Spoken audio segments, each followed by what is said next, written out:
Air mata Megawati menetes kenang istri Hoegeng. Selamat jalan Tante Meri. Presiden kelima RI yang juga Ketua Umum PD Perjuangan, PDIP, Megawati Soekarno Putri meneteskan air mata saat menyampaikan ucapan duka cita mendalam atas wafatnya istri mantan Kapolri Jenderal, Purnawirawan, Hoegeng Iman Santoso, Meriati Ruslani yang akrab disapa Eyang Meri. Megawati menganggap Tante Meri sudah seperti keluarganya sendiri. Saya menyatakan duka cita dan kesedihan yang mendalam, karena keluarga Pak Hoegeng sudah seperti keluarga sendiri. Saya sendiri menyapa Bu Hoegeng dengan sapaan Tante Meri, kata Megawati di Abu Dhabi, Uni Emirat Arab, Selasa, 3 Februari 2026. Megawati menyampaikan penyesalannya karena saat ini tengah dalam rangkaian kunjungan kerja di UEA, sehingga tidak bisa melayat dan bertemu untuk terakhir kalinya. Megawati tiba di Abu Dhabi sejak beberapa hari lalu, dan akan mengikuti berbagai program kegiatan yang digelar oleh Zayed Award mulai tanggal 3 hingga 6 Februari. Megawati hadir dengan statusnya sebagai anggota Dewan Juri Zayed Award 2024. Selamat jalan Tante Meri, tutur Megawati seraya meneteskan air mata.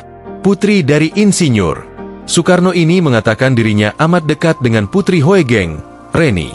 Ini karena keduanya sama-sama bersekolah di perguruan Cikini. Tante Meri adalah seorang istri dan ibu yang sangat baik. Keduanya sama-sama hangat dan punya jiwa seni yang tinggi serta punya grup band Hawaiian senior, ucap dia. Sebagai Presiden kelima RI yang telah membuat legasi bersama pemimpin-pemimpin Indonesia lainnya, seperti pemisahan Polri dari TNI melalui UU Nomor 2 Tahun 2002 tentang Polri dan UU Nomor 24 Tahun 2004 tentang TNI, Megawati mengingatkan jajaran Polri agar menjadikan Hoegeng sebagai panutan polisi yang bersih, melindungi dan mengayomi masyarakat. Megawati kemudian mengenang ketika kuliah kerap bertemu Hoegeng yang mengendarai sepeda dan mengenakan pakaian kebesaran Kapolri.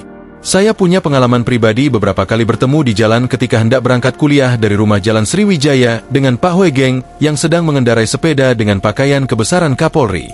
Saking sederhananya Pak Hoegeng belum memiliki rumah sendiri pada waktu itu, kata Megawati mengenang. Ketika Hoegeng wafat, Megawati jadi salah satu warga negara yang merasa amat kehilangan. Begitu juga ketika mendengar kabar duka yang menimpa Tante Meri.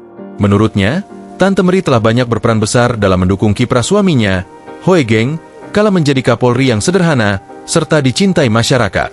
Sebagai seorang warga negara dan pengagum Pak Hoegeng, saya merasa sangat kehilangan atas figur Kapolri seperti Pak Hoegeng dan Tante Meri sangat berperan besar mendukung Pak Hoegeng menjadi Kapolri yang sederhana dan dicintai rakyatnya, kata Megawati. Ia pun berharap akan ada sosok penerus yang mirip seperti figur Hoegeng di masa mendatang. Kapan ya Indonesia akan punya Kapolri seperti figur Pak Hoegeng lagi ya? Tanya Megawati. Download Tribun X sekarang, menghadirkan lokal menjadi Indonesia.